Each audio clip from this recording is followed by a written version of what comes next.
बिस्मिल्लाहिर्रहमानिर्रहीम अस्सलाम वालेकुम। जी तो स्टूडेंट्स, आज का हमारा जो टॉपिक है वो सिंपल हार्मोनिक मोशन के बारे में है। लेकिन सिंपल हार्मोनिक मोशन को स्टडी करने से पहले इसकी कुछ बेसिक टर्म्स हैं, उन टर्म्स को जानना ज़रूरी है, उन टर्म्स के बारे में आपको पता होना ज़रूरी है।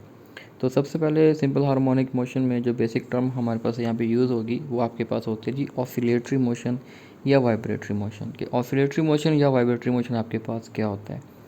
तो to and fro motion of a body about its mean position is known as oscillatory motion और वाइब्रेटरी मोशन। यानी कि आपका कोई भी ऑब्जेक्ट है, जब वो अपनी मेन पोजीशन के टू एंड फोर्थ या बैक एंड फोर्थ जब अपनी पोजीशन को वो कंटिन्यू रखता है, तो ऑब्जेक्ट की इस तरह की पोजीशन को हम नाम देते हैं वाइब्रेटरी मोशन का नाम देते हैं और ऑसिलेटरी का नाम देते हैं, ऑसिलेटरी मोशन का नाम देते हैं।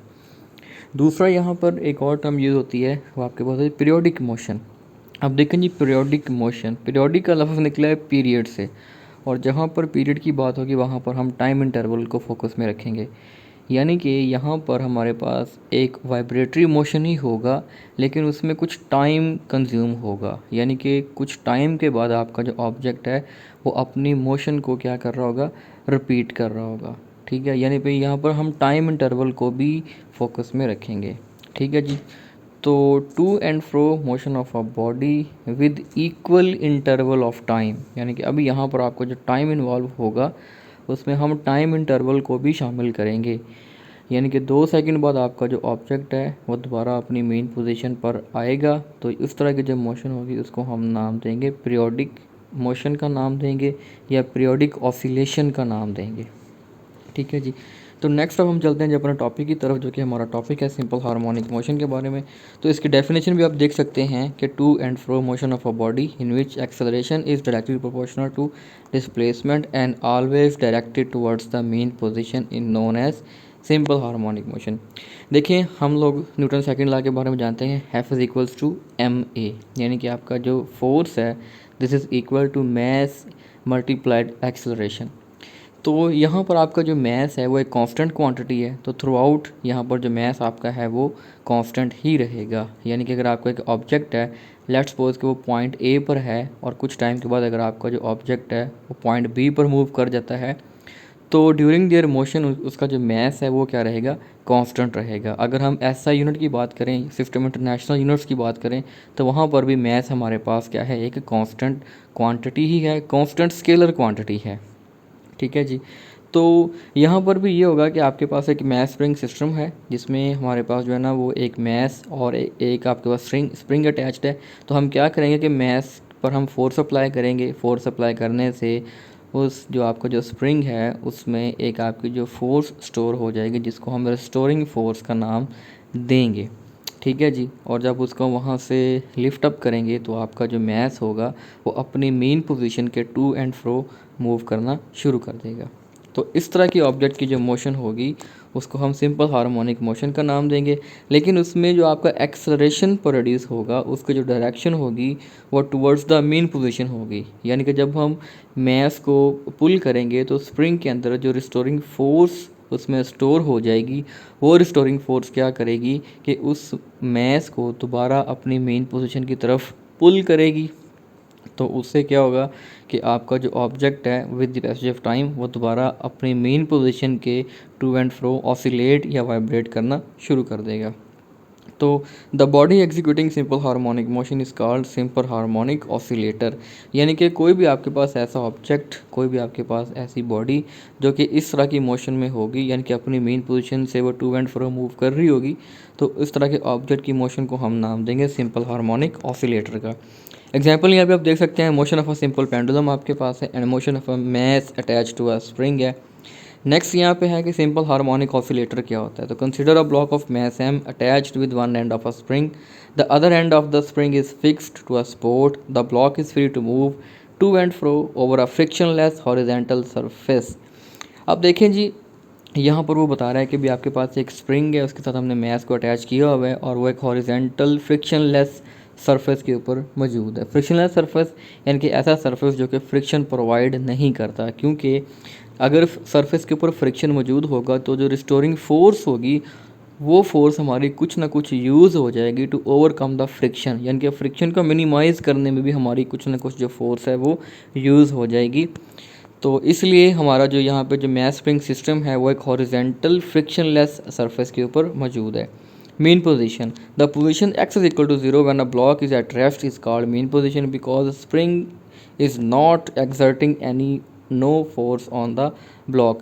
तो जो हमारे पास जो ब्लॉक है जिसका मैस m है, अगर उसके ऊपर कोई भी एक्सटर्नल फोर्स आपकी अप्लाई नहीं हो रही तो हमारा जो ब्लॉक होगा वो अपनी मेन पोजीशन O पर मौजूद रहेगा।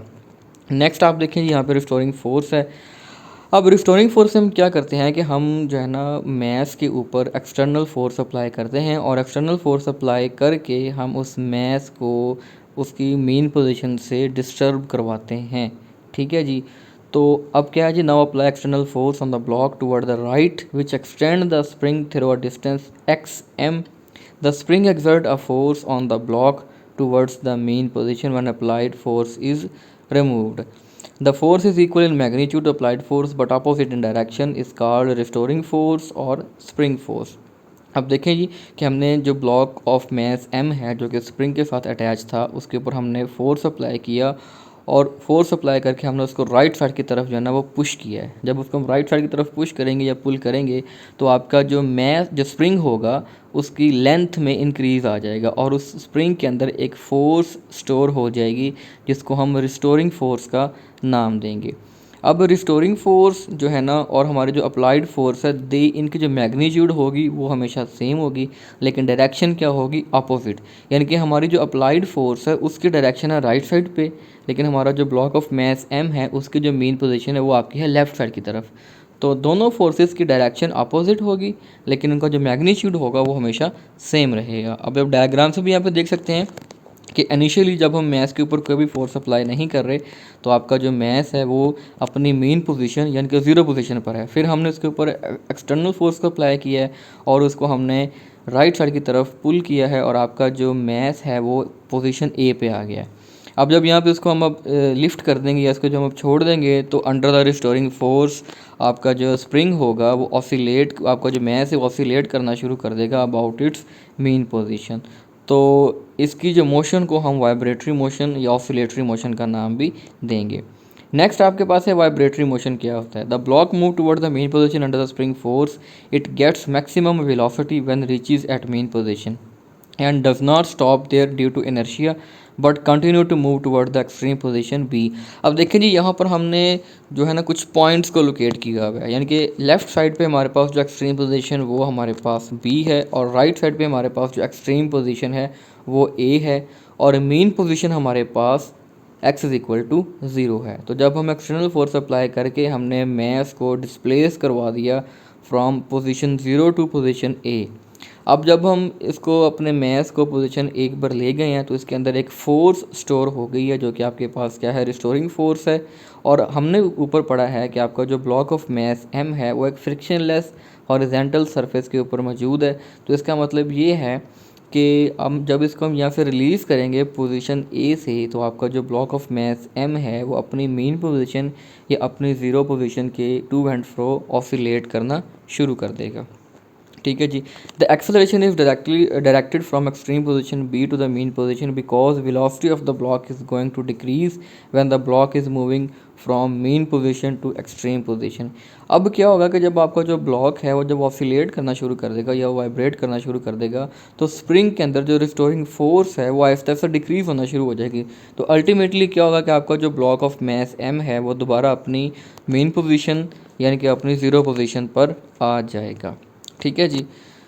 तो इसमें है now block move from extreme position B to towards the mean position due to spring force, the velocity of the block increase from B towards the mean position and becomes maximum when reaches at mean position. The acceleration is again directed towards the mean position. In this way acceleration of the block is always directed towards the mean position during its to and fro motion. अच्छा जी, अब यहाँ पर हम discuss करेंगे equation of motion. अब definitely जब आपका जो मैथ अटैच टू स्प्रिंग है जब ये ऑसिलेट करेगा, मूव करेगा, तो इसके अंदर एक जो है ना इसकी मोशन है जिसको हमने वाइब्रेटरी मोशन या ऑसिलेटरी मोशन का नाम दिया है। तो अब हमने इसकी इक्वेशन को ड्राइव करना है। तो देखें जी, the block attached with the spring having spring constant K takes to and fro motion under restoring force. अब देखें जी कि जब हम एक्सटर्नल फोर्स अप्लाई करके मैस को जब हम डिस्प्लेस करवा देंगे from position 0 to the right side extreme position A, तो उसके अंदर जो फोर्स स्टोर हो जाएगी उसको हम नाम देंगे रिस्टोरिंग फोर्स का नाम देंगे। लेकिन इसका जो डायरेक्शन ऑफ एक्सेलरेशन होगी it is always towards the mean position, यानी कि हमने फोर्स अप्लाई किया है राइट साइड की तरफ, लेकिन आपका जो ब्लॉक ऑफ मास m है जब वो ऑसिलेट करेगा तो उसकी जो डायरेक्शन होगी this is towards the mean position, यानी कि दोनों फोर्सेस एक दूसरे के अपोजिट हैं लेकिन मैग्नीट्यूड क्या है इनका सेम है। तो जब कोई फोर्स अपोजिट हो तो वहाँ पर हम नेगेटिव साइन को यूज़ करेंगे, तो यहाँ पर आपके पास आ जाएगा F इज़ इक्वल माइनस के एक्स, यानी कि माइनस साइन यहाँ पे इंडिकेट करता है कि जो फोर्सेस जो आपके पास हैं वो अपोजिट डायरेक्शन में हैं। The negative sign means restoring force and displacement are always in opposite direction. Now apply the Newton's second law. अब न्यूटन सेकंड लॉ आपके पास क्या है, F is equal to m a, और एक्सेलरेशन जो है it is the 2 times derivative of the velocity, कि अगर हम वेलोसिटी का अगेन डेरिवेटिव ले लें तो आपके पास क्या मिल जाएगा, एक्सेलरेशन मिल जाएगा।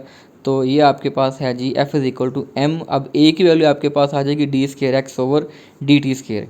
अब दोनों इक्वेशन को हम जब कंपेयर करवाएंगे तो आपके पास क्या आ जाएगा, m d square x over d t square which is equal to minus k of x, और अगर हम के ऑफ एक्स को इधर ले आएँ तो आपके पास ये क्या बन जाएगा, d square x over d t square plus k by m into x equal to 0। This is the equation of motion of a simple harmonic oscillator. Next आपके पास है जी velocity. The equation of motion हमारे पास क्या थी, जो हमने ऊपर ड्राइव की है, this is d square x over d t square plus k over m into x equal to 0। और अब इस इक्वेशन का अगर हम अगेन टाइम के साथ डेरिवेटिव ले लें तो आपके पास क्या आ जाएगा, D into D and d x over d t plus omega square x. अच्छा, जो के ओवर एम आपके पास होता है इसकी जो वैल्यू आपके पास है वो होती है ओमेगा स्क्वेयर। ठीक है जी, ये उन्होंने साइड में मेंशन भी किया हुआ है कि जो के बाई एम आपके पास है दिस इज़ ओमेगा स्क्वेयर। यहाँ पे ओमेगा आपके पास है एंगुलर वेलोसिटी, ओमेगा आपके पास क्या है जी, एंगुलर वेलोसिटी। और ये जो डब्ल्यू स्क्वेयर लिखा हुआ है दिस इज़ नॉट डब्ल्यू square, it is known as, it is read as omega, तो इसको हम नाम देंगे omega square which is equal to k over m. तो अब आप देखें जी rate of change of displacement with respect to time, ये आपके पास होता है जी वेलोसिटी। तो हम d x over d t की जगह पे हमने यहाँ पर रिप्लेस करवा दिया D v over d t plus omega square x equal to 0, और यहाँ पर हम चेन रूल अप्लाई करेंगे। और चेन रूल अप्लाई करके हमने क्या किया कि इसको इक्वेशन को थोड़ा सा रीअरेंज किया है, तो ये आपके पास आ जाएगा d v over d t and d x over d x आपके पास आ गया, यानी कि हमने डी एक्स के साथ इक्वेशन को मल्टीप्लाई भी करवा दिया और डिवाइड भी करवा दिया, और plus omega square x equal to 0 ये आपके पास वैसे ही रह जाएगा। अब देखें कि d x over d t यानी कि rate of change of displacement with respect to time, ये आपके पास अगेन क्या बन जाएगा, वेलोसिटी बन जाएगा। तो v, तो D x over d t की जगह पे आपके पास क्या आ जाएगा, v आ जाएगा, और d v over d x आपके पास वैसे ही रह जाएगा which is minus omega square x आपके पास आ जाएगा। अब हम क्या करेंगे कि इस पर जो डी एक्स आपके इधर डिवाइड हो रहा है इक्वेशन के राइट साइड पे जाके ये क्या हो जाएगा, मल्टीप्लाई हो जाएगा, तो आपके पास इक्वेशन रह जाएगी this is v into d v minus omega square x and d x. अब हम क्या करेंगे, इस इक्वेशन को दोनों तरफ से इंटीग्रेट करवा देंगे, और जब इंटीग्रेट करवाएंगे आपके पास क्या आ जाएगा, integration v d v equal sign. अब वो माइनस ओमेगा स्क्वायर, क्योंकि ये कांस्टेंट क्वांटिटी है तो आपको पता है कि जो कांस्टेंट क्वांटिटी होती है उसको हम डेरिवेटिव या इंटीग्रेशन साइन से पहले लिखते हैं, तो आपके पास ये आ जाएगा minus omega integration x into D x. अब यहाँ पे हम जो है ना, हमने इंटीग्रेशन का रूल पढ़ा हुआ है जी कि अगर आपके पास कोई भी फंक्शन हो और सामने उसका डेरिवेटिव दिया गया हो तो फंक्शन की पावर में एक ऐड होता है और वही आपका नीचे डिवाइड भी हो जाएगा। तो देखें यहाँ पर v है और v का आपके पास आगे डेरिवेटिव भी मौजूद है डी वी, तो हम क्या करेंगे, यहाँ पर हमने रूल अप्लाई किया तो आपके पास ये क्या आ जाएगा, वी स्केयर बाई 2 आ जाएगा।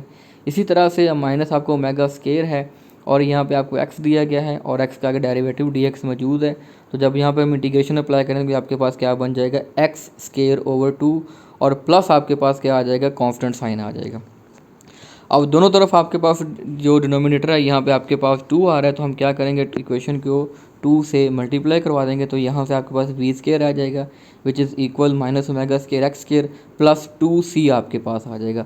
अब यहाँ पर c हमारे पास एक अननोन क्वांटिटी है, कांस्टेंट ऑफ इंटीग्रेशन है, तो अब हमने सबसे पहले यहाँ पर हम c की वैल्यू अप्लाई करेंगे और c की वैल्यू में अप्लाई करेंगे by applying the boundary condition where c is the integration constant, its value can be determined by initial boundary condition. अब इनिशियल बाउंड्री कंडीशन हमारे पास क्या है कि जब आपके पास वेलोसिटी ज़ीरो है तो x is equal to x m, यानी कि जब वेलोसिटी ज़ीरो है तब आपका जो ऑब्जेक्ट है वो एक एक्सट्रीम पोजीशन पर मौजूद है।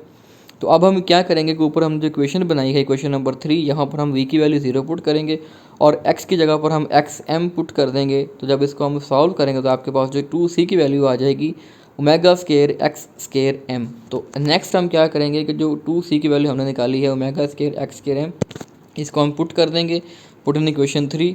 तो आपके पास क्या बन जाएगा, ओमेगा स्केयर यहाँ से आपका कॉमन आ जाएगा, तो इन ब्रैकेट में आपके पास क्या रह जाएगा, x square m minus x square. क्योंकि हमने यहाँ पे वेलोसिटी कैलकुलेट करनी है तो हम यहाँ पे इसका स्केयर रूट ले लेंगे। तो velocity of the simple harmonic oscillator आपके पास आ जाएगा v plus minus omega x square m minus x square.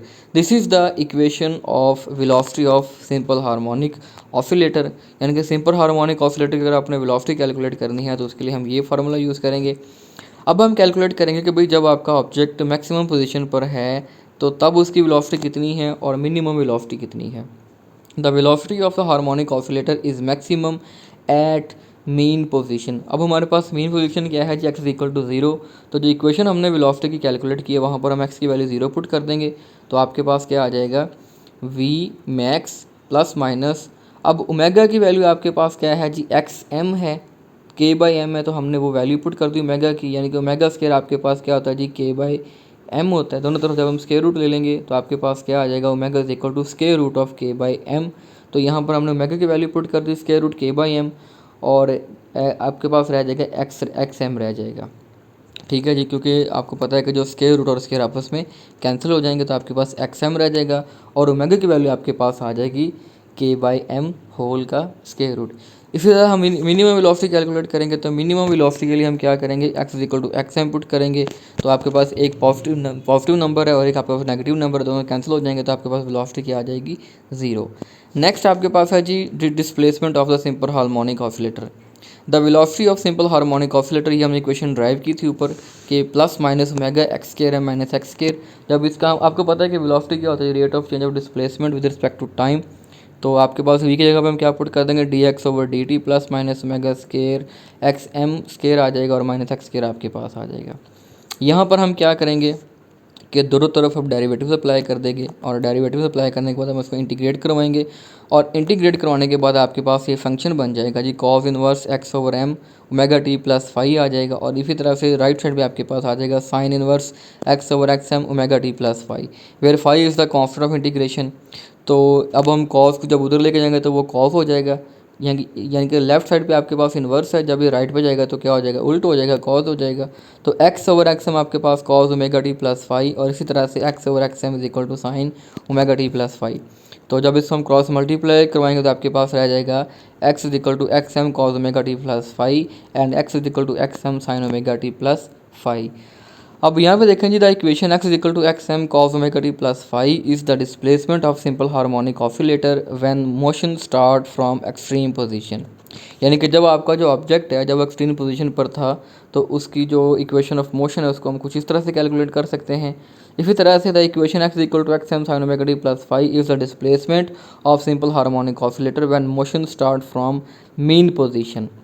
Hair we shall consider the motion is started from extreme position. अच्छा जी, सिंपल हार्मोनिक मोशन के केस में हम यानी कि ज़ीरो पोजीशन से मोशन को हम कैलकुलेट करना शुरू नहीं करेंगे, बल्कि हम इसको हमेशा कैलकुलेट करते हैं फ्रॉम एक्सट्रीम पोजीशन। तो एक्सट्रीम पोजीशन पर आपके पास जो इक्वेशन ऑफ मोशन बनेगा वो आपके पास है जी, x equal to x m cos omega t plus five. Five भी आपके पास यहाँ पे एक फंक्शन है। उसके बाद है जी एम्पलीट्यूड। तो बेसिकली एम्पलीट्यूड क्या होता है, एम्पलीट्यूड आपके पास होता है maximum height of the wave from its mean position. यानी कि मेन पोजीशन से मैक्सिमम हाइट कितनी है आपके ऑसिलेटर की, वो आपके पास हो जाएगा एम्पलीट्यूड हो जाएगा। The displacement of simple harmonic motion is given by x equal to x m cos omega t plus five. The maximum displacement of simple harmonic oscillator from its mean position is called amplitude. ये आप यहाँ पर diagram भी देख सकते हैं कि diagram में आपको बताया गया है कि ये आपके पास यहाँ पर एक साइन वेव बनी हुई है। इस साइन वेव की अपनी मेन पोजीशन से जो मैक्सिमम हाइट आपके पास है दिस इज़ कॉल्ड एम्पलीट्यूड। ठीक है जी, तो एम्पलीट्यूड आपके पास आ जाएगा x m cos omega t plus five और अगर यहाँ पे हमारे पास जब कॉस की वैल्यू 0 होगी तो वो 1 हो जाएगा आपके पास। इसका मतलब ये है कि एम्पलीट्यूड आपके पास आ जाएगा प्लस माइनस एक्स एम। अब इसी क्वेश्चन में जो टर्म आपके पास ओमेगा टी प्लस फाई है, this is the phase of the motion. The constant phi is called phase constant. The displacement of simple harmonic motion when, जब phi की value आपके पास 0 है तब क्या होगा, हमने फाई की जगह पे 0 पुट कर दिया तो आपके पास आ जाएगा x equal to x m cos omega t plus 0 और x equal to x m cos omega t. और जब आपके पास टाइम 0 होगा तो हम टी की जगह पे 0 पुट कर देंगे तो आपके पास क्या आ जाएगा, x is equal to x m cos 0। और आपको पता है कॉस 0 1 के बराबर होता है, तो एक्स इज इक्वल टू आपके पास क्या आ जाएगा, एक्स एम। इसी तरह से जब आपके पास फाई की वैल्यू -90 हो जाएगी तो फिर ये आपके पास बन जाएगा x equal to x m sine omega t. और इसी तरह जब आपके पास टाइम की वैल्यू 0 हो जाएगी तो फिर आपके पास क्या हो जाएगा, इक्वल टू 0। और अगर हम यहाँ पे पीरियोडिक टेबल में दोनों एक मोशंस को ड्रा करें, कॉस फंक्शन को भी और साइन फंक्शन को भी, तो ये आपको कुछ इस तरह से जो है ना वो एक इसका ग्राफ बनेगा, जो कि आपको यहाँ पे डायग्राम में भी दिखाया गया है कि जब आपके पास मोशन 90 डिग्री है, 180 है, 270 है और 360 है, तो इसके फेज़ में क्या इंटरवल आ रहा है in case of sine function and in case of cos function. तो ये है जी आपका आज का टॉपिक, इसको आप कवर कीजिए। अगर इसमें कोई भी आपके पास कोई कन्फ्यूजन हो, कोई भी क्वेश्चन हो, तो you can directly ask me in my inbox. Thank you so much. अल्लाह हाफिज़।